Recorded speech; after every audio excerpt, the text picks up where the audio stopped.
हैं बिना, जो गाछ पेड़ पर स्वयं नहीं पका है और उसको यदि हम लोग कच्चा खाते हैं तो नुकसान करता है। तो और उसमें क्या होता है, जर्म्स हो जाता है कुछ।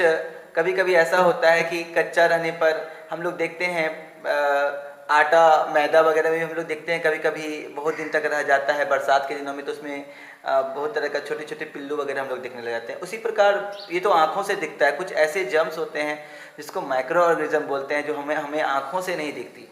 तो उस प्रकार के जो जर्म्स हो जाते हैं, तो बॉयल कर लेने से, भोजन को पका लेने से वो जर्म्स क्या हो जाता है, मर जाता है। छोटे छोटे कीड़े कह सकते हैं, छोटे छोटे जीव कह सकते हैं, जीवाणु कह सकते हैं, विषाणु कह सकते हैं, जो हमारे। अब दूध है तो दूध को हम लोग गर्म क्यों करते हैं, क्योंकि दूध, कच्चा दूध तो तत्काल पी लेते हैं तब तो ठीक है, लेकिन अगर थोड़ा देर छोड़ देते हैं तो बिना गर्म किए पीने से नुकसान हो सकता है, क्योंकि इसमें बैक्टीरिया हो जाता है। कुछ बैक्टीरिया नुकसान करता है, कुछ बैक्टीरिया लाभ भी देता है, लेकिन ज़्यादातर बैक्टीरिया नुकसान करने वाले होते हैं, उनसे हमको बचना होता है। इसलिए हम दूध को या सब्जियों को पका लेते हैं, पकाने से वो शुद्ध हो जाता है। बहुत बार हम लोग देखते हैं कि घर में सब्जी कभी ज़्यादा बन जाता है सुबह में, तो हम लोग दोपहर में भी खा लेते हैं, तो कहते हैं थोड़ा सा इसको गर्म कर लो। या रोटी ज़्यादा बन जाती है तो हम लोग बच जाता है तो बोलते हैं इसको गर्म कर लो तो तब खाएंगे। क्यों? क्योंकि गर्म कर लेने से वो जो उतना देर तक रह गया तो हो सकता है उसमें कोई जर्म्स वगैरह आ गया हो, कोई छोटे जो जीवाणु होते हैं वो आ गया हो, तो गर्म करने से वो ठीक हो जाता है, वो मर जाता है। तो भोजन पकाने से ये एक फ़ायदा होता है, जर्म्स जो होता है वो, जो बैक्टीरिया जो नुकसान देने वाला है वो मर जाता है। तो इसमें हम लोग जो भोजन जो कुक करते हैं उसमें बहुत प्रकार के मेथड होते हैं। तो there are several methods of cooking. सबसे पहले दिया हुआ है boiling. Rice, pulses, potatoes, peas, grams, etc. are cooked by boiling in water. Boiling makes the food easily digestible and nourishing. That is why doctors prescribe boiled food for patients. तो 4-5 तरीका होता है, boiling होता है, steaming होता है, frying होता है, रोस्टिंग होता है, बेकिंग होता है। ये 5 बुक में दिया हुआ 5 प्रकार से हम लोग भोजन को पकाते हैं, कुक करते हैं। तो सबसे पहले बॉइलिंग के बारे में हम लोग पढ़ेंगे। बॉइलिंग में क्या करते हैं हम लोग, उबालना जिसको हिंदी में बोलेंगे।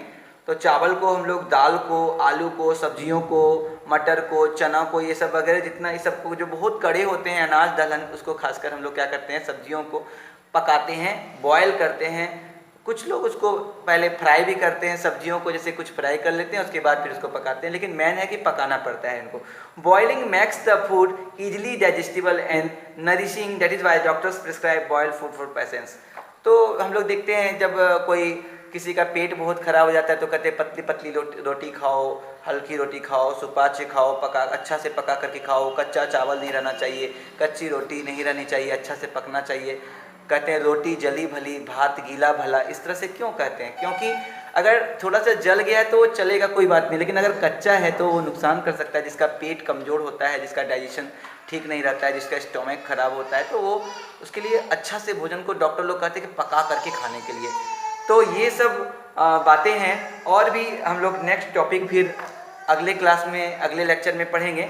और आप लोग को होमवर्क है कि आप लोग घर में इसको एक बार शुरू से लास्ट तक जो है इसको चैप्टर को पढ़िएगा, और जो हार्ड वर्ड मीनिंग है उसको आप कॉपी में नोट कर लीजिएगा। मैं जब पुस्तक पढ़ाता हूँ तो वो जो हार्ड वर्ड आते हैं उसको हिंदी में भी बतला दिया करता हूँ, तो आप लोग उसको फिर नोट कर लीजिएगा। कोशिश कीजिए डिक्शनरी से आप खुद लिख लीजिए, और पहले का जो पढ़ाया हुआ चैप्टर का क्वेश्चन आंसर है उसको आप याद कर लीजिए। जो फिल इन द ब्लैंक्स है, ट्रू फॉल्स है, मैच द कॉलम है, तो सबको आप लिखिए, बार बार लिखिए, याद कीजिए। आप एक नोट्स बनाइए, और इसके पहले जो एक आपको प्रैक्टिस बुक मिला है, पतला सा एक इसके साथ एक बुक है प्रैक्टिस बुक, आप उसमें जो कुछ फिल इन द ब्लैंक्स वगैरह जो प्रैक्टिस करने का दिया गया है आप उसको भी बनाइए, उसको अपने से कीजिए। बहुत आसान है, दिक्कत नहीं होगी। फिर अगर मुझे टाइम मिला तो मैं उसको भी करवाऊंगा, लेकिन आप लोग पहले से घर में बिल्कुल उसको प्रैक्टिस कीजिए। और इसको जो है आपको जहाँ तक पढ़ाई हुआ इसको पढ़ना है, और आगे आपको कम से कम यहाँ तक पढ़ना है, यहाँ तक रॉ वेजिटेबल्स एंड फ्रूट्स का यहाँ तक आपको कम से कम पढ़ना है।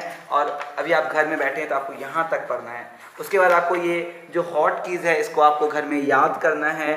आपको घर में बैठे नहीं रहना है, कम से कम 3 घंटे आपको घर में पढ़ाई करना है, ठीक है? बैठे रहेंगे तो फिर कमज़ोर हो जाएंगे, और कमज़ोर हो जाएंगे पढ़ाई में।